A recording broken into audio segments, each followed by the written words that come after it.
You could call it a firefighter in a can. We had a kitchen fire that was actually extinguished by a stovetop. But the Burnsville Fire Department calls them stovetop fire stops, and also just one of multiple tools they are using to help prevent apartment fires in Burnsville. If you see an apartment complex burn up, it could be anywhere from about $30,000 to $40,000 for one unit. We were seeing 85% of our apartment fires were caused by human error. Since 2006, Burnsville has been battling more than its fair share of fires in apartment buildings and other multi-unit homes, most related to simple mistakes that could be made by almost anyone. The two biggest ones that we've seen here are the cooking fires and then the smoking materials. And while the mistakes may seem small, the fires that result are typically anything but. Our average from 2006 to 2012 for dollar loss within apartment complexes was approximately $2.2 million a year. According to both Nelson and Hamlin, fire prevention has always been a staple of the department, but with multi-unit fires rising at an alarming rate, those prevention efforts got a shot in the arm in 2011 when the Federal Emergency Management Agency, or FEMA, provided nearly $50,000 in grant funds to help firefighters keep the burn out of Burnsville apartment complexes.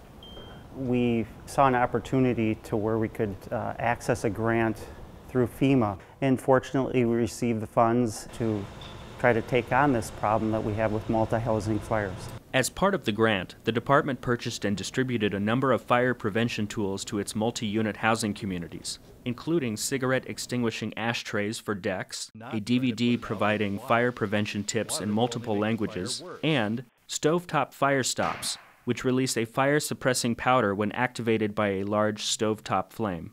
The main thing was to try to get people who live in apartments to change their behavior. In just 2 years' time, the program, which includes an inspection component, regular meetings with apartment managers and owners, and ongoing fire prevention education, seems to be exceeding expectations. So far we're having a great deal of success. We've seen a great decline in injuries, overall property damage, and number of fires in multi-housing units. So I was cooking and I had the stove on, I had the oil to in the fire ban, the oil is all on fire. So finally I found the pizza ban and I put on top of the fire. Every time they do that, the fire days, first thing they do is they cover. That picture was in my face. I remember whenever I saw the fire, I was seeing that picture. Even though fires are down, the department says it's just a start of a long road to prevent future fires. We're trying to find ways to take a proactive approach to prevent a fire from starting. For Burnsville Community Television, I'm Jay Golden.